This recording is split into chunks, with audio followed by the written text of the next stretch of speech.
So today we're going to talk a little bit about deficits and kind of the role that they've been playing in our economy. Now this is a pretty big subject, so we're going to talk about it over the course of several different videos.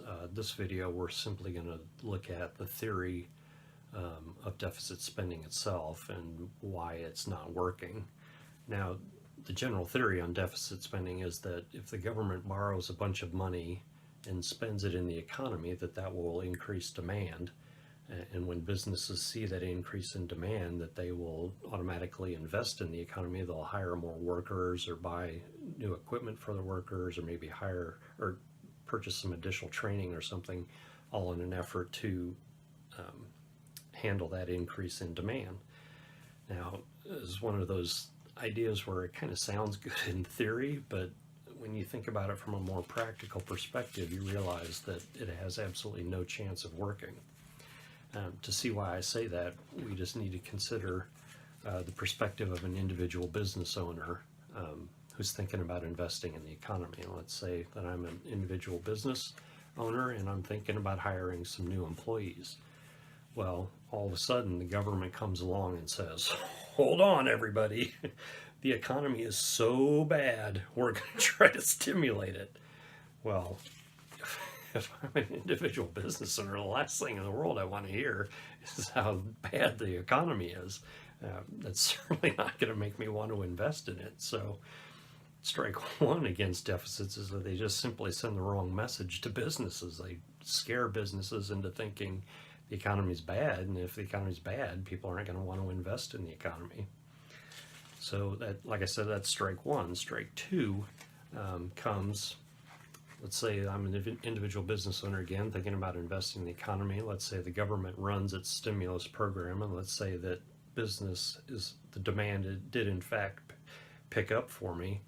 So now I'm sitting here thinking, well, maybe now I should hire some new employees. Well, in the back of my mind, I'm going to be thinking, these deficits are just intended to be temporary, although it seems like our government is kind of hell-bent on making them a permanent fixture in our economy, but at least in theory, they're supposed to be temporary. So in the back of my mind, I'm thinking, I don't know if it makes sense to invest in more employees right now just because demand went up. I'm afraid that when the stimulus ends, that demand's just going to fall back down again, and so my investment will have been waste.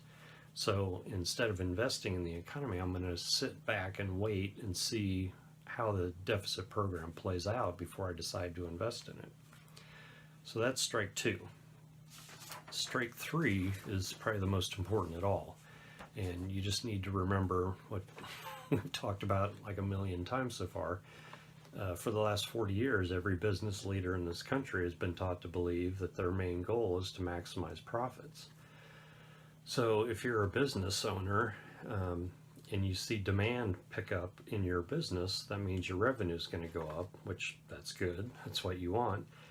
But your expenses, you still want to minimize those. So you're not going to want to immediately go out and hire a bunch of people or buy some equipment or get them more training, because those things are all expenses, and you want to minimize expenses in order to maximize your profits. So whenever you're a business owner, when you see demand pick up, the first thing you do is literally nothing. The first thing you do is sit and wait and see if your current workforce can handle the increase in demand, because if they can, that means that your revenue will go up from the increase in demand. The expenses will stay flat because you didn't hire any new workers or buy any new equipment, which means, of course, that your profits will go up, and that's what you've been taught to believe is your goal. So there you just have three rather obvious, simple reasons why deficits simply are not ever going to work in our economy. They're never going to help to help grow the economy. So as always, please share this with your friends and family so that hopefully we can work together and help make this country a little bit smarter.